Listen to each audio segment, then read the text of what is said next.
I tested all of the best phone under 500 of 2026, and in this video, I'm going to rank them in a tier list based on their value for money, overall performance, and more. Links to all of the products will be in the description below. Nothing Phone 3A. This thing is an absolute masterclass in value, giving you that iconic transparent design and glyph interface that actually feels premium rather than a gimmick. The Snapdragon 7S Gen 3 chipset handles everything I throw at it with zero lag, and the 50-megapixel triple camera setup punches way above its weight class for street photography. Honestly, for anyone who wants a phone that looks like a work of art without emptying their bank account, this is easily my god-tier choice. Realme GT7. I really wanted to love this one because the 7,000 mAh battery is absolutely insane, but the Dimensity 9400E performance feels oddly held back in real-world use. The screen is bright, yet the camera system lacks the versatility of its competitors, and the overall software experience feels a bit unpolished for 2026. Even with that massive battery, the trade-offs in display quality and weight make it hard to recommend over others, so I'm ranking it in the average tier. Xiaomi Redmi Note 14 5G. This is a total workhorse that packs a massive 108-megapixel main camera and a super bright AMOLED screen that makes watching movies on the go a dream. I love the 45-watt fast charging and the huge 5,110 mAh battery, though the software can still feel a bit cluttered with pre-installed apps. If you are looking for a reliable daily driver that gets the basics right with some nice high-end touches, I'm putting this in the good tier. Samsung Galaxy S24 FE. I am seriously impressed by how close this gets to the full flagship experience, featuring a stunning 6.7-inch dynamic AMOLED 2X display and those powerful Galaxy AI features that actually make life easier. While the Exynos 2400E chip is a beast for gaming and multitasking, the 25-watt charging speed feels ancient in 2026, which is a bit of a letdown. It's the perfect pick if you want the Samsung ecosystem in long-term software support, so I'm placing this firmly in the great tier. Motorola Moto G 5G 2024. The battery life on this device is legendary, easily lasting me 2 full days of heavy use, and the vegan leather back feels surprisingly nice in the hand. The 720p display resolution is definitely a weak point when everyone else is pushing full HD, but it's still a solid, no-nonsense choice for people who just need a phone that stays alive. It's a dependable option for the price, which is why I've decided it belongs in the good tier. Motorola Moto G Play 2024. This one is a real mixed bag, because while the 90Hz screen and 5,000 mAh battery are great for the price, the total lack of 5G and NFC for payments feels like we're stuck in the past. It's actually decent for a kid or someone who just needs the basics, but that Snapdragon 680 is just too slow for anything serious, and the cameras are honestly pretty mediocre. I'm putting this in the average tier, because it works, but you can definitely do better even on a tight budget. Motorola Moto G Power 2025. I'm actually really feeling the upgrades here, especially with that massive 6.8-inch 120Hz display and the fact that we finally get 8 GB of RAM to keep things smooth. The battery life is still the legendary marathon runner it's known for, though I'm a bit bummed that the processor didn't get a bigger jump this year.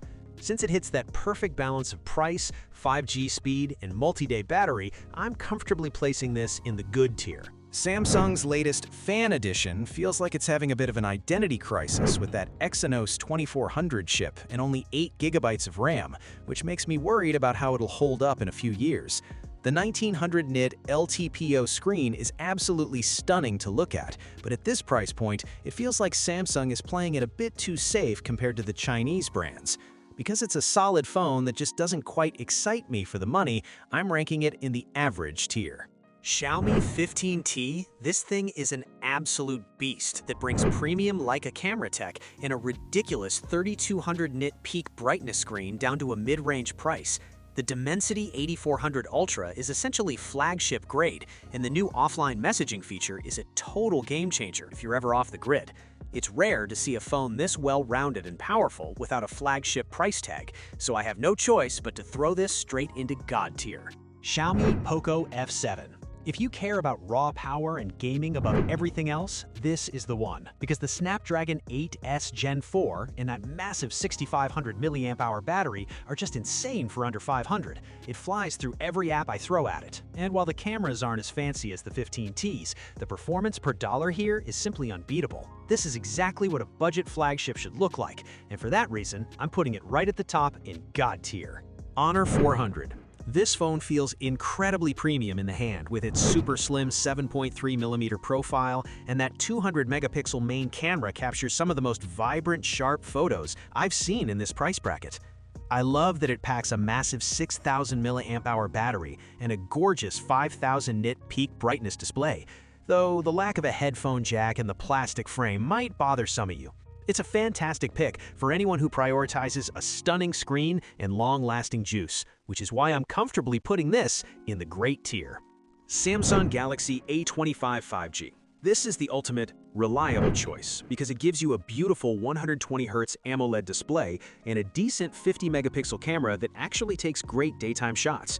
While it's perfect for someone who wants the polished Samsung software and long-term update support, the plastic build and lack of wireless charging definitely hold it back from being a top-tier contender. I think it's a solid, safe bet for the average user, so I'm placing it in the good tier. OnePlus Nord N30. I'm obsessed with how fast this thing charges with the 50-watt brick included in the box, and having both a headphone jack and microSD expansion is a huge win for power users on a budget. However, the camera is just okay, and the fact that it only gets 1 year of Android updates is honestly a letdown in 2026. It's a great value for students or as a backup device that doesn't feel cheap, and I'm ranking it in the good tier. Google Pixel 9a. This phone is an absolute beast because it brings that flagship Tensor G4 power and Google's incredible AI camera magic to a much more affordable price point. I am blown away by the clean software and the fact that you get 7 years of updates, though I wish the charging speeds were a bit faster than they are. It is easily the best overall experience for most people right now, so I'm officially crowning this as God tier. TCL 60XE Nxtpaper 5G. The paper-like display is actually a game changer if you do a lot of reading, because it's so much easier on the eyes and completely glare-free. Unfortunately, the MediaTek Dimensity 6300 chipset is a bit sluggish compared to the others, and the camera quality is definitely a step down from the competition. It's a niche device specifically for heavy readers or those sensitive to eye strain, which is why I'm placing it in the average tier. Motorola Edge 60 Pro. This phone is an absolute beast when it comes to display and battery life, featuring a massive 6,000 mAh cell that easily powers through 3 days of usage. I love the stunning 4500 nit peak brightness on the OLED screen, though the lack of 4K 60 FPS video recording is a letdown for creators. It is a fantastic choice for anyone who hates carrying a charger and wants a premium-feeling, lightweight design, which is why I'm comfortably placing it in the great tier. Xiaomi Poco X7 Pro. This is basically a portable gaming console in disguise, packed with the Dimensity 8400 Ultra and AI-driven frame rate stabilization that makes high-end gaming feel incredibly smooth. While the 90-watt hypercharge is lightning fast, the software can feel a bit cluttered compared to cleaner skins, making it best for performance enthusiasts on a budget. I'm consistently impressed by how much power they crammed in here for the price, so I am ranking this in the great tier. Samsung Galaxy A56 5G. This device is the absolute king of the mid-range market right now, offering a flawless balance of performance with the new Exynos 1580 and a gorgeous Gorilla Glass Victus Plus build. The addition of awesome intelligence AI features and long-term software support makes it feel way more expensive than it actually is, perfect for anyone who wants a reliable, flagship-like experience without the flagship price. Because it literally has no major weaknesses for the price, I am officially putting it in the God tier. Thanks for watching. I hope this video helped you pick the best phone under 500 for you. If you have any questions, drop a comment below. Links to all of these products mentioned in this video will be in the description.